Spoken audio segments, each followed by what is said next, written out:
I have a sketchbook with only 2 pages of drawings. I have all YouTube channels with only a few videos on there, and I produce songs that are only 60% ready.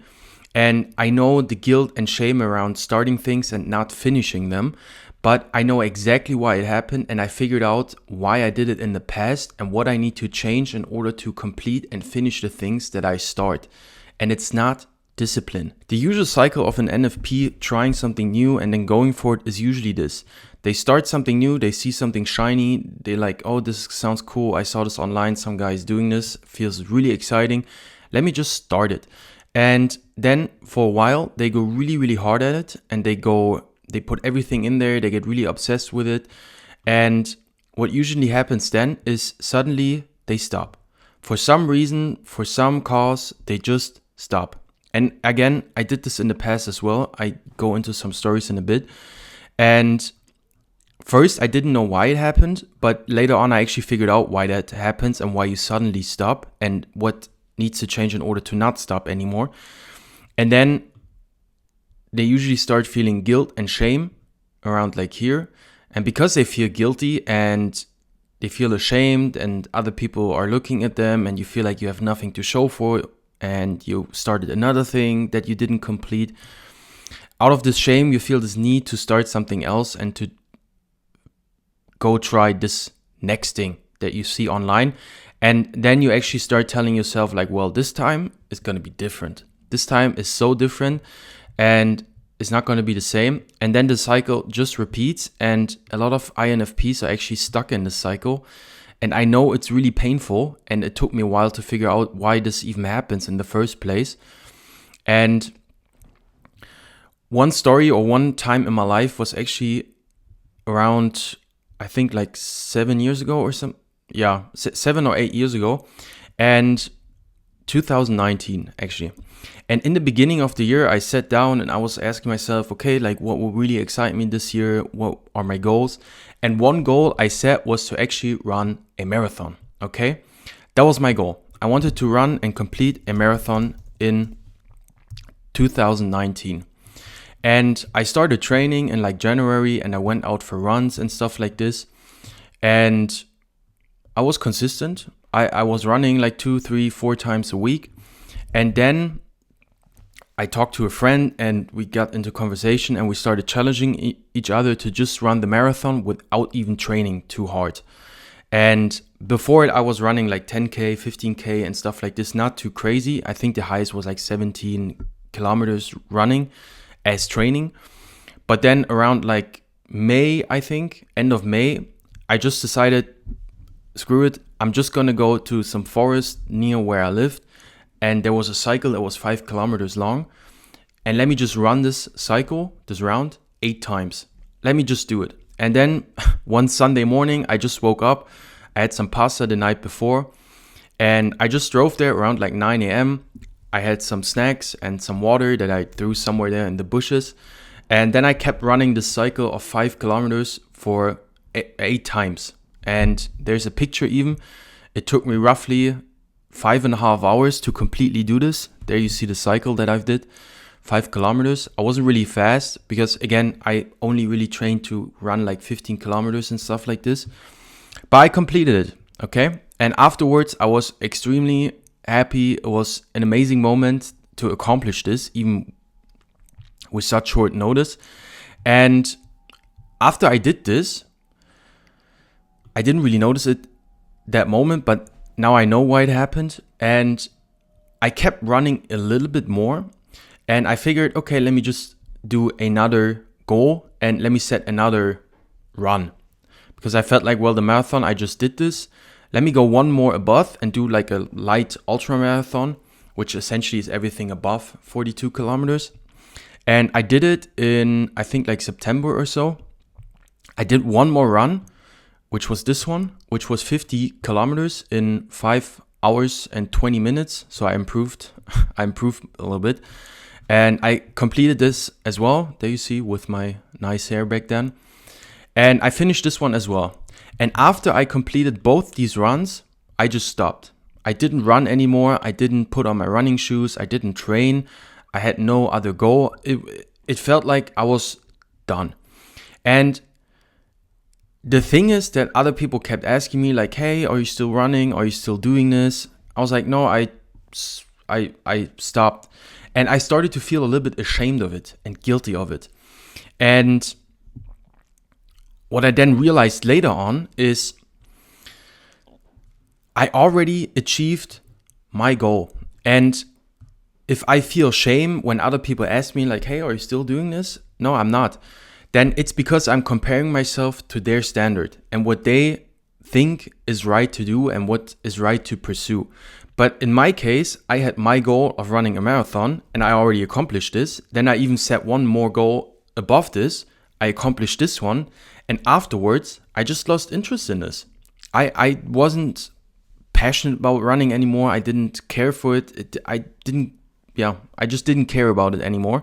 And I went on to something else. And that was because I already achieved my goal. And this is the main thing, which I realized that a lot of times when you start setting this goal, for example, and what happened in my time as well when I wasn't aware of this, you set this goal, okay? You're like, hey, I want to do X. I want to run a marathon. And you're right now here, you haven't run anywhere anytime soon, and you want to get there. What INFPs usually do is they start like this. If this is time, this is energy, okay? They usually go like this. They go really hard in the beginning and then suddenly it just stops. And then usually they go down because they start feeling guilty and shitty, as I just explained. And in my case, I achieved my goal very quickly. And afterwards, I was done. And I didn't have any other motive, okay?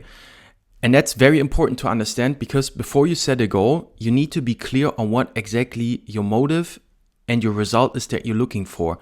Because oftentimes when you, for example, you decide you want to start drawing and you just start drawing and suddenly you stop and you feel like you didn't finish, it's because you weren't really clear on what your motive and your result is you're looking for. And then obviously it always feels like you're falling short of your goals because you weren't really defining what your goal is. And then in your mind, you have the standard, oh, okay, I start drawing and people or whatever, I'm going to draw the next Mona Lisa, but maybe this isn't even your goal. Maybe your goal was just to be able to draw a picture of the house you live in or something that you can put on your wall. And you did this after 2 months and then suddenly you lost interest. Of course you lost interest because you accomplished your goal and there's nothing for you to strive anymore. And there's no reasoning and emotional motive behind it, so you move on to something else that interests you. And then the same thing, maybe for cooking. You get really interested in cooking and you start cooking and you were only really driven by the fact that you wanted to cook a nice meal for your girlfriend. You accomplished this after a few months. And for some reason, other people ask you or you have some expectation in your mind that you're going to be the next Jamie Oliver. Maybe if this is your goal, but more often than not, your goal was just to make a nice meal for your girlfriend, which you accomplished. So there is no necessity for shame or guilt or hate to yourself because you accomplished more often than not your goal, which was just much smaller and maybe not as big as you saw it online or you compared yourself to others to or by other people's standard. And then you moved on to the other thing. And especially as an INFP, you're not really interested in being the best in one thing. You want to be able to try multiple different interests and you look, at least I personally have this thing. I want to look back on my life where I can say, well, I did this for a while, I did this for a while, I did this for a while, I did this for a while. And then the magic comes from taking all these different interests and skills that you accomplished over time and putting them together into something unique that no one else can copy. Because at the end of the day, what is creativity? Creativity is taking different ideas from different contexts and putting them together as something that hasn't existed before. So for example, maybe you're really into baking, you're really into marketing, you're really into video, and you may be really into music. Maybe there's some connection of some, I don't know, maybe you could make cool branding videos with like amazing music in the background for bakeries. That would be something very unique that people couldn't copy as quickly because it's such a unique intersection of all your interests. And because you're good at video, you're good at baking, you're good at music, you're good at marketing, you can put this together. Whereas other people that just specialize in one thing, maybe just marketing, they aren't able to make cool videos. They maybe can just run ads on Meta ads, okay? And then another time in my life, for example, I got really into the gym. And I did this, for example, for multiple years. I still do it to this day. I still go to this gym, I have the same passion for it, the same interest. And that was the physique I've gotten after, I don't know, 4 or 5 years or so of like going to the gym consistently and continuously pushing myself. And here, for example, the motive was different. In the beginning, I started out, my motive was to just go from here, where I was a little bit chubby and slightly overweight, to losing around like 10, 15 kilos. That was my first goal, okay? And I accomplished this in, I think, maybe 6 months, maybe a little bit less, 5, 6 months or so. I accomplished this. But once I gotten this, I realized that I have another goal, which is to look really jacked, like this, okay? And that was another thing that then drove me for years. And then afterwards, I found out that I have another goal, which is not to look jacked, but to also feel amazing so I can perform really good and have like high performance. And that kept pushing me over and over and over again because I had a strong motive behind it and I was clear on what my motive is, okay? First, it was my motive and my goal to just get lean. Then my motive and my goal was to be jacked. And then later on is to also be healthy and performance.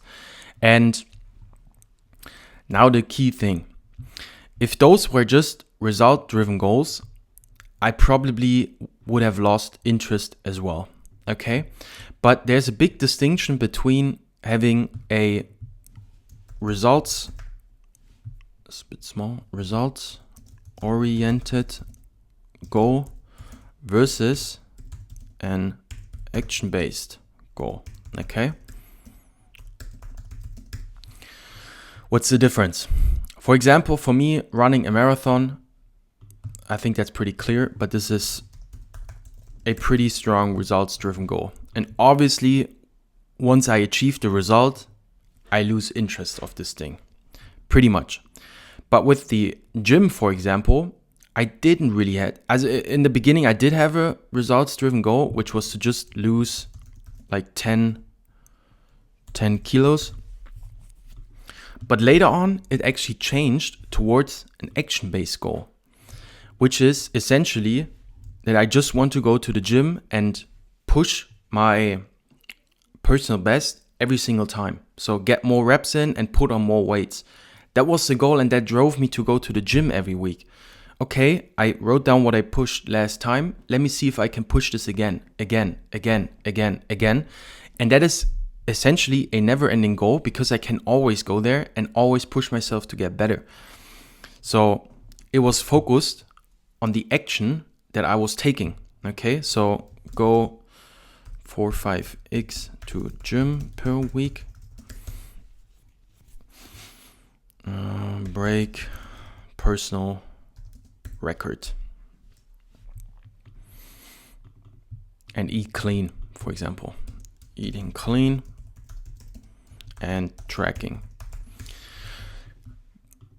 And since I was just focused on these things, and honestly, when I got into this physique, I didn't really have a goal of getting to this physique, but I was just so focused on the actions that it just came naturally, and I just couldn't stop. And that is a big difference. Once you start setting the goal and you decide like, hey, this year I want to achieve X. Maybe again, let's take some example. Let's say you want to finish a book. Okay, that is your goal. You want to finally write your book. And you want to finish it. I don't know how many average pages this are, but that would be your results goal. And it's okay, but it's not really a good goal because maybe in your mind, you just want to write like some booklet or something, but you need to make it more action-based, which would then be a book is, I don't know, let's say if it's a novel, it's probably like maybe 300 pages. Maybe you want to write nonfiction, it's maybe 200, 250, but let's say you want to write a novel with 400 pages. Let's make it simpler. 365 pages, which would mean that every day you had to write 1 page for 1 year. Okay. And maybe in the beginning, because it's too big, you decide you just write a little bit less, and sometimes you write a little bit more. But essentially, this is what you need to focus on, to just write 1 page per day. And what happens then is, number one, you start building a really strong habit. And this habit will also allow you to keep going on this, even when you lose motivation for it, because you have such a strong habit and you build identity. This is also what I've built in the gym. I just built a really strong identity of me being healthy, being an athlete, being bodybuilding, whatever. And obviously, if I have this identity, I will always act in alliance and in accordance with my identity. Okay? So if you, for example, build the identity of being a writer, you're going to keep writing. And that was the thing I didn't build with the running. I didn't see myself as a runner. I still don't see myself as a runner. I just had this goal 1 year, I accomplished this goal, and then I moved on.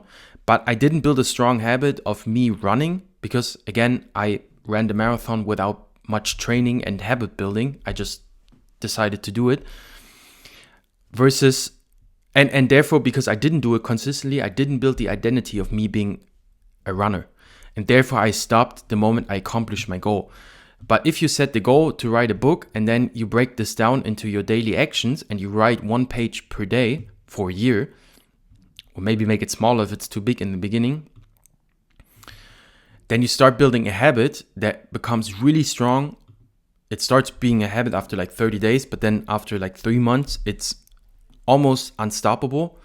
And you're also building the identity of being a writer.